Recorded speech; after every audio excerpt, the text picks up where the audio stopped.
Selamat pagi rekan-rekan sekalian.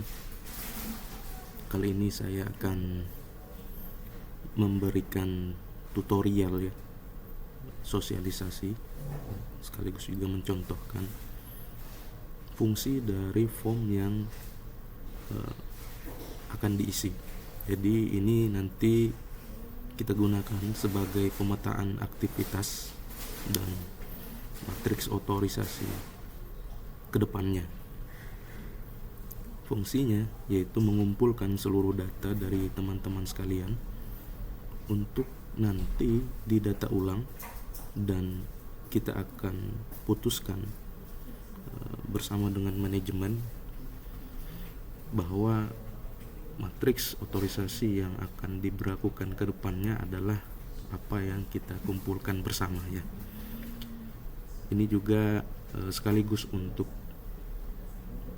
mengevaluasi matriks otorisasi yang kemarin kita sudah sahkan, dan juga sebagai roadmap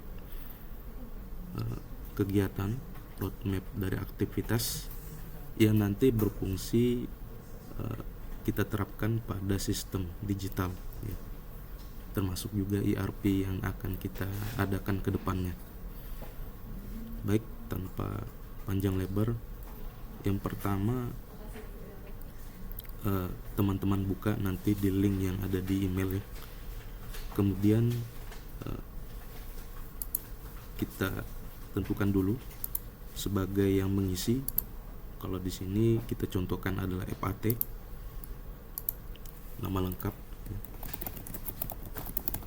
Kemudian jabatan ya. Ini adalah halaman selanjutnya. Nama aktivitas atau proses yang memerlukan persetujuan. Jadi perlu digarisbawahi, form ini berlaku untuk satu kegiatan atau satu proses. Jika teman-teman di dalam departemennya terdapat 10 aktivitas berbeda ya, maka diisi 10 kali. Jadi ini untuk masing-masing aktivitas ya. Saya contohkan di sini adalah pengajuan audit keuangan tahunan.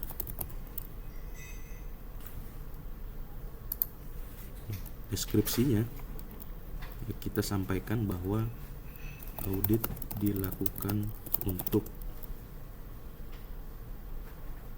memberikan opini atas laporan keuangan dan berfungsi sebagai acuan rapat pemegang saham RUPS. Deskripsinya silakan nanti diisi dan diterangkan sejelas-jelasnya supaya memudahkan kita semua dalam mengidentifikasi. Selanjutnya, sifat pengeluaran aktivitas, apakah langsung operasional ya, artinya apakah aktivitas ini langsung berhubungan dengan operasional.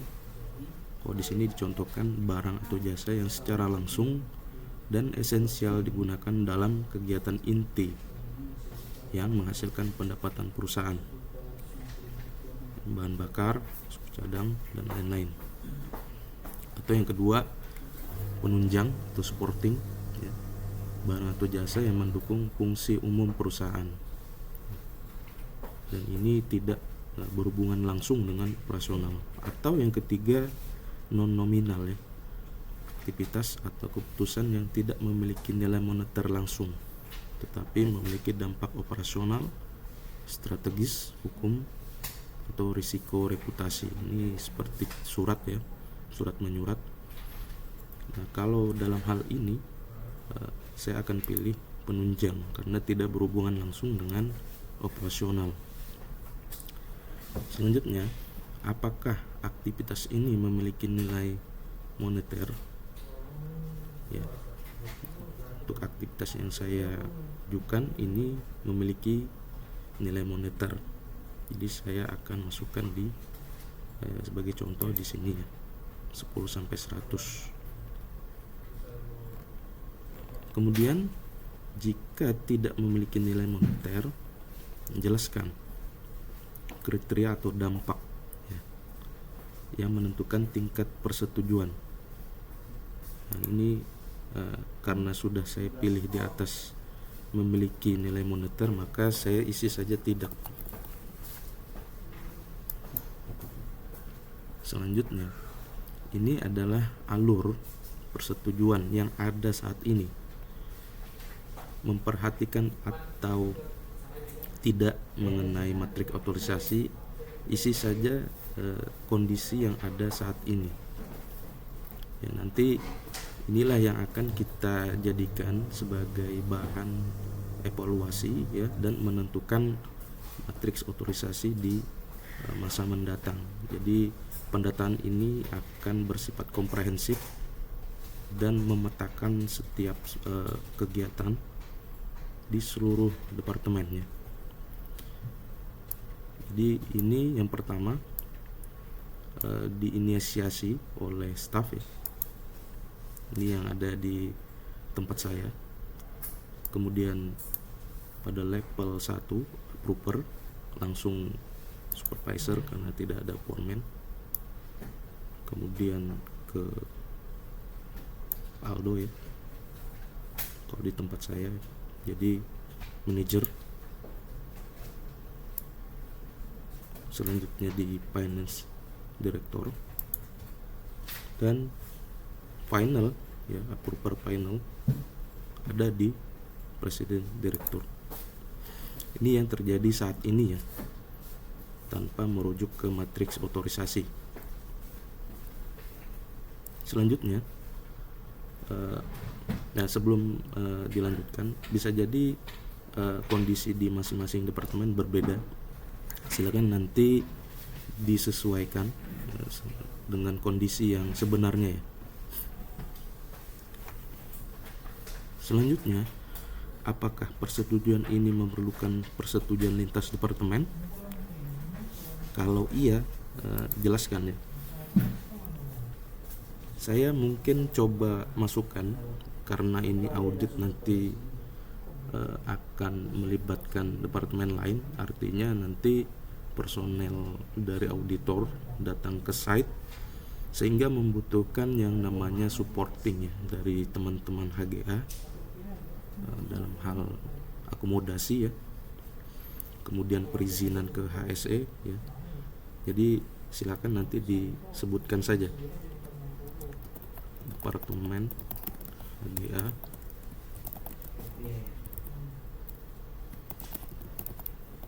support akomodasi ya,